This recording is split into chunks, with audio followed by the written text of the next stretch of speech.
After the death of Henry I, England was on the brink of collapse. A brutal civil war known as the Anarchy had plunged the realm into chaos.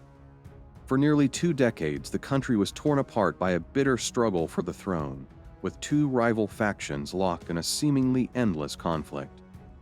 Law and order crumbled, and the once mighty English monarchy teetered on the edge of ruin. The anarchy began in 1135 when King Henry I died without a legitimate male heir. His only son, William Adelin, had perished in the tragic White Ship disaster of 1120, leaving Henry with only one surviving legitimate child, his daughter Empress Matilda. Determined to secure the succession, Henry forced his barons to swear allegiance to Matilda as his rightful heir. But upon Henry's death, many of these same nobles abandoned their oaths, unwilling to accept a female ruler. Instead, they supported Stephen of Blois, Henry's nephew, who seized the throne and was crowned king. What followed was nearly 20 years of civil war. Neither Stephen nor Matilda could claim full control over England. Battles raged across the kingdom, castles changed hands repeatedly, and the once strong central government collapsed. But out of this chaos emerged a new ruler, Henry II of England. A man of ambition, intellect, and ruthless determination, Henry was the son of Empress Matilda and Geoffrey of Anjou. When Stephen died in 1154, Henry ascended the throne, ending the anarchy and beginning a new chapter in English history. Henry was the first king of the Plantagenet dynasty, and his reign would lay the foundation for one of the most powerful empires in medieval Europe. Henry II was born on March 5, 1133, in the city of Le Mans, France, as the eldest son of Empress Matilda and Geoffrey Plantagenet, Count of Anjou. His birth came at a time of political uncertainty, as England was already heading towards civil war due to the succession crisis caused by the death of his grandfather, King Henry I. Henry's heritage was extraordinary. On his mother's side, he was the grandson of King Henry I of England, making him a legitimate claimant to the English throne. The Norman blood of William the Conqueror also ran through his veins, linking him directly to England's first Norman king. His mother, Empress Matilda, was a strong-willed and ambitious woman who had been trained for leadership. She had even been married to Holy Roman Emperor Henry V, from whom she inherited the title Empress.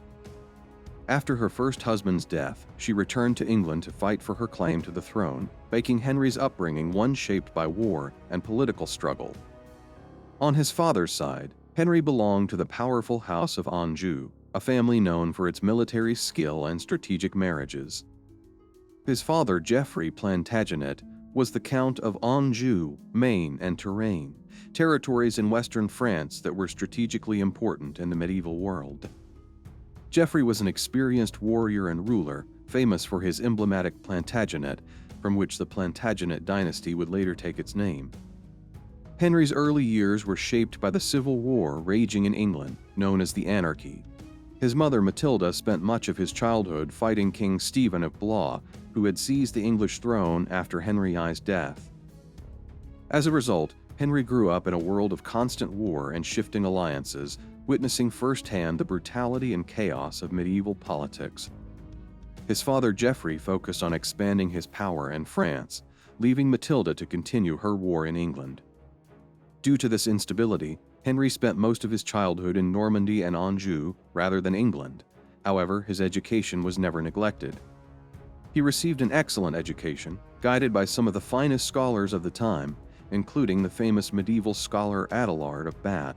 He studied Latin, history, and law, developing the keen intellect that would later define his rule. At just 14 years old, in 1147, Henry made his first attempt to claim the English throne. Without his parents' support, he gathered a small band of mercenaries and sailed to England, landing on the south coast. Though his forces were small, the boldness of the move shocked King Stephen. Henry lacked the resources to launch a full-scale campaign, and soon his money ran out. In a surprising turn of events, he sought financial help from his enemy, King Stephen himself. Stephen, either impressed by the young prince's bravery or wanting to avoid making an enemy of him, provided Henry with funds to return to Normandy. Although the expedition failed to secure the throne, it proved that Henry was fearless and already a leader in his own right. His reputation as a future king was growing.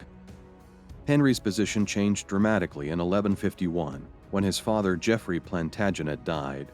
As the eldest son, Henry inherited Anjou, Maine, and Touraine, making him one of the most powerful lords in France.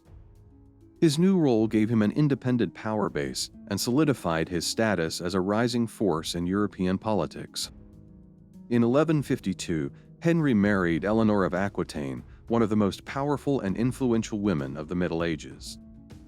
Eleanor was one of the richest and most influential nobles in Europe, having inherited the vast Duchy of Aquitaine, which covered a significant portion of southern France.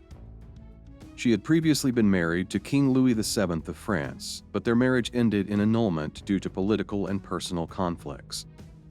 This alliance made Henry a direct rival to the King of France, as he now controlled more land in France than the French king himself. With his power base secured, Henry turned his attention to England. The civil war between King Stephen and Empress Matilda had left the country in ruins. Realizing that he could not maintain his grip on the throne forever, Stephen agreed to the Treaty of Wallingford in 1153. Under this treaty, Stephen would remain king for the rest of his life, but Henry would be recognized as his rightful heir. When Stephen died in 1154, Henry crossed the English Channel and was crowned King Henry II of England at just 21 years old. His ascension marked the end of the anarchy and the beginning of a new era. England had suffered nearly 2 decades of war, lawlessness, and instability, but Henry was determined to restore order and strengthen the monarchy. With his vast territory stretching from Scotland to the Pyrenees, Henry was not just the King of England, he was the ruler of a mighty Angevin Empire, which would shape the future of medieval Europe. After nearly 2 decades of civil war, England had become a land of weakened royal control over mighty barons and lawlessness. Henry II recognized that if he were to rule effectively, he needed to reassert the power of the monarchy and curb the influence of rebellious nobles. His strategy for restoring royal authority focused on 3 key areas: controlling the barons, strengthening royal justice, and extending his influence over the church.